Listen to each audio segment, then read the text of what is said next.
जय श्री राम। राम ये नाम कौन नहीं जानता है।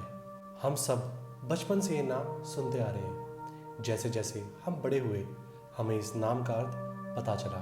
राम नाम का अर्थ है सारे ब्रह्मांड में निहित और रमा हुआ तत्व, यानी हर जगह में विराजमान ब्रह्म। अब इसी के साथ रामायण की कथा को कौन नहीं जानता है।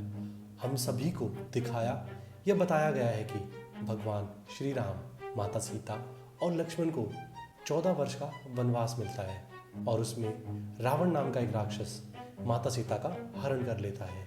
राम जी वानर सेना को लेकर लंका पहुंचते हैं और एक भयंकर युद्ध के अंत में रावण का वध होता है और भगवान श्री राम माँ सीता को लेकर वापस आते हैं। अब अगर मैं आप सभी को कहूँ कि माता सीता का हरण कभी हुआ ही नहीं था, या फिर मैं आपसे ये कहूँ कि माता सीता दरअसल रावण की ही पुत्री थी, तो आपको कैसा लगेगा? आज इसी के बारे में हम इस वीडियो में चर्चा करेंगे। तो नमस्कार दोस्तों, स्वागत है आपका एक और नई वीडियो में, जिसमें हम रामायण से जुड़े हुए कुछ रोचक और गुप्त रहस्यों के बारे में बात करेंगे। तो वीडियो को अंत तक जरूर देखना। रावण को आप सभी लोग जानते हैं कि वह सबसे बड़ा ज्ञानी था। उससे भी बड़ा था एक भयानक शक्तिशाली राक्षस, और उससे भी बड़ा वह एक अहंकारी था। उसी अहंकार और घमंड को चलते उसने एक दिन ब्राह्मण रूप धारण किया और माता सीता का हरण कर लिया। अब अगर मैं आप सभी को कहूँ कि रावण जिसका हरण कर लेकर गया था वो माता सीता थी ही नहीं, तो अगर आप रामचरितमानस में पढ़ेंगे, अरण्यकांड में इस चीज का उल्लेख मिलता है, जिसमें बताया गया है कि राम जी को इस सब के बारे में पहले से ही पता था।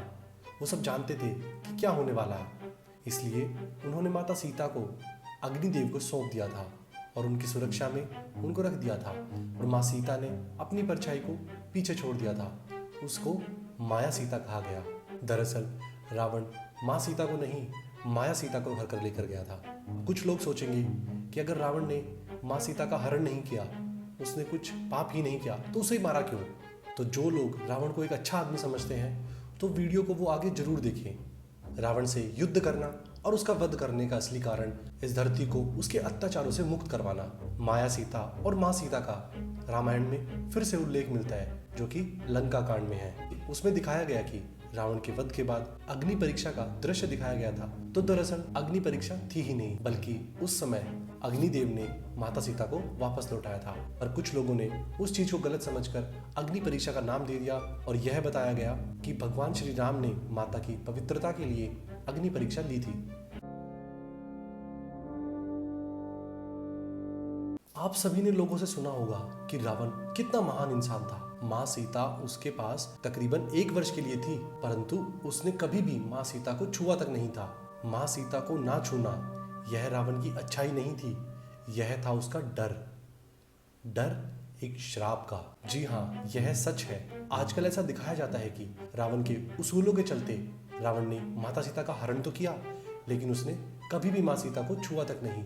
ना छूने का कोई और कारण नहीं था, बल्कि वह श्राप ही था उसका कारण। तो चलिए अब मैं आप सभी को उस श्राप के बारे में बताता हूँ। सीता माता के हरण से पहले जब रावण अपना कहर हर तरफ बरसा रहा था, क्योंकि वह अपने घमंड में चूर था, लूटना, औरतों पर अत्याचार करना, सभी औरतों पर अपनी गंदी नजर डालना, यही उसका काम था।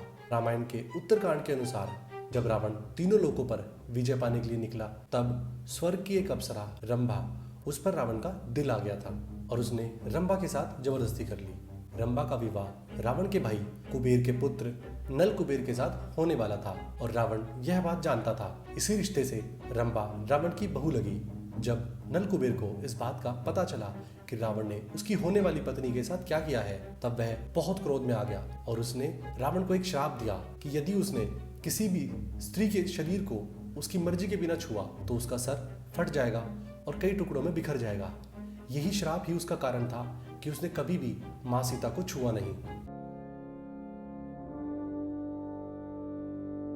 अब रामायण में एक ऐसा भी व्यक्तित्व है जो कि महापराक्रमी है, जो कि हमेशा अजय ही हुआ। वो है हमारे पवन पुत्र केसरी नंदन हनुमान। अब इनके नाम मात्र से ही हर प्रकार के भूत प्रेत बुरी शक्तियां दूर दूर तक भागती हैं।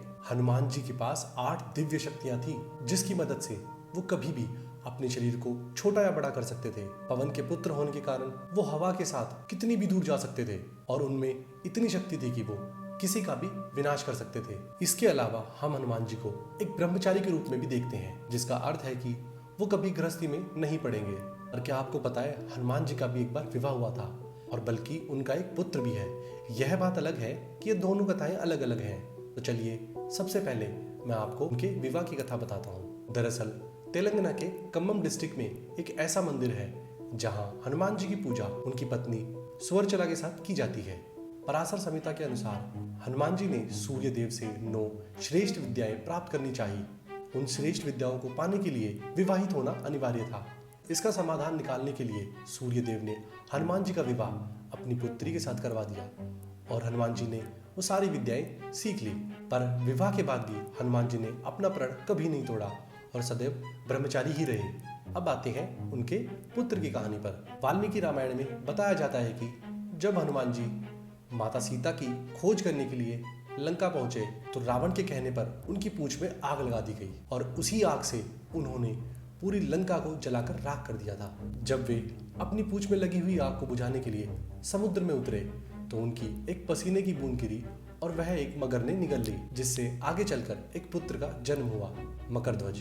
और इसी पुत्र को अहिरावण ने पाताल लोक का रक्षक बनाया था। जब अहिरावण भगवान श्री राम और लक्ष्मण को पाताल लोक लेकर गया था तब हनुमान जी का युद्ध अपने पुत्र मकरध्वज से हुआ था। माँ सीता राजा जनक की दुलारी। यह कहा जाता है कि माँ सीता का जन्म धरती से हुआ था। वाल्मीकि रामायण के हिसाब से माँ सीता राजा जनक को एक खेत में मिली थी, इसीलिए उन्हें भूमि देवी की पुत्री भी कहा जाता है। पर एक रामायण ऐसी भी है जिसमें कुछ और ही लिखा है। उसमें बताया गया है कि दरअसल माता सीता रावण की ही पुत्री थी। जैन रामायण के हिसाब से माता सीता रावण और उनकी पहली पत्नी विद्याधरा माया की पहली पुत्री थी। उस समय एक भविष्यवाणी हुई जिसमें यह बताया गया कि रावण की जो पहली संतान होगी वह उनका और उनके समस्त राक्षस कुल के विनाश का कारण बनेगी। इसी चीज से बचने के लिए रावण ने उन्हें त्याग दिया और ये आदेश दिया कि इसको कहीं दूर छोड़ दिया जाए। और उसके बाद की स्टोरी आप सभी लोग जानते हैं कि कैसे राजा जनक को माता सीता एक सुनसान जगह में मिली। वो कहते हैं ना, जो लिखा होता है वही होता है, और अंत में वही हुआ। रावण की मृत्यु और पूरे राक्षस कुल के विनाश का कारण माता सीता ही बनी थी। हम सब लोग जानते हैं कि ये मृत्यु लोक है। इसका मतलब है कि जिसका जन्म हुआ है उसकी मृत्यु निश्चित है। ऐसा ही एक दिन भगवान राम के जीवन में भी आया। भगवान राम जानते थे कि अब उनका वैकुंठ लौटने का समय आ गया था और उनको अब यमराज के साथ जाना पड़ेगा। पर यमराज अयोध्या में आने से डरते थे और आप सभी लोग इसका कारण जानते हैं। हनुमान जी हमेशा पहरा दिया करते थे और उनके होते हुए यमराज प्रभु श्री राम को लेकर जाए ऐसा मुमकिन ही नहीं था। अब यमराज के साथ जाने के लिए प्रभु श्री राम ने एक तरकीब सोची और अपनी अंगूठी एक दरार से पाताल लोक में गिरा दी और हनुमान जी को उसे लाने के लिए कहा। इतना सुनते ही हनुमान जी ने अपने आप को एक छोटे से आकार में बदला और तुरंत उस दरार में घुस गए। जैसे ही वो पाताल लोक पहुंचे उन्होंने देखा कि ढेर सारी अंगूठियों का पहाड़ उनके सामने था, तो उसमें वो अपने प्रभु श्री राम की अंगूठी ढूंढने लगे। तभी उन्होंने देखा कि शेषनाग जो कि पाताल लोक का रक्षक है वो वहीं पर था। शेषनाग ने पूछा कि आप क्या देख रहे हैं? तब हनुमान जी ने कहा कि वो अपने प्रभु श्री राम की अंगूठी ढूंढ रहे हैं। तब शेषनाग बोले कि ये सारी अंगूठियां आपके प्रभु श्री राम की ही है। वो हर युग में अपनी अंगूठी पाताल लोक में डालते हैं और आपको लेने के लिए भेजते हैं और वहां यमराज प्रभु श्री राम को ले जाते हैं। इसका मतलब यही है कि भगवान श्री राम पहले भी बहुत बार आ चुके हैं और आने वाले टाइम पे भी बहुत बार आएंगे। हम सब जानते हैं कि भगवान श्री राम यमराज जी के साथ चले गए थे, पर वो एक बार फिर आएंगे भगवान विष्णु के नए अवतार के रूप में, जो कि इस कलयुग के अंत में आएगा। सफेद घोड़े पर होगा और राक्षस कली का वध करके धर्म की पुनः स्थापना करेंगे और भगवान कल्कि का साथ देंगे हनुमान जी। जी हाँ, हनुमान जी यहीं पर हैं। हनुमान जी का यही दायित्व है। भगवान कल्कि जब तक प्रकट नहीं होते वो यहीं पर रहेंगे और धर्म की रक्षा करेंगे। और जब अत्याचार अपने चरम पर होगा, हर तरफ सिर्फ बुराई ही होगी, जब लोग पूर्ण रूप से भगवान को भूल जाएंगे और तब भगवान का साथ देने, राक्षस कली से युद्ध करने हनुमान जी वापस आएंगे। तो ये थी हमारी वीडियो जिसमें हमने आपको बताया रामायण से जुड़े हुए कुछ रहस्य है। आप मेरे को कमेंट सेक्शन में जरूर बताना कि इसमें से आप कौन से रहस्य के बारे में बिल्कुल नहीं जानते थे। वीडियो को लाइक करना ना भूलें, हमारे चैनल से जुड़े रहने के लिए चैनल को सब्सक्राइब करें और बेल आइकन दबाना ना भूलें। तो इसी के साथ मैं आपसे विदा लेता हूँ और जल्द ही मिलूंगा एक नई वीडियो के साथ में। जय श्री राम।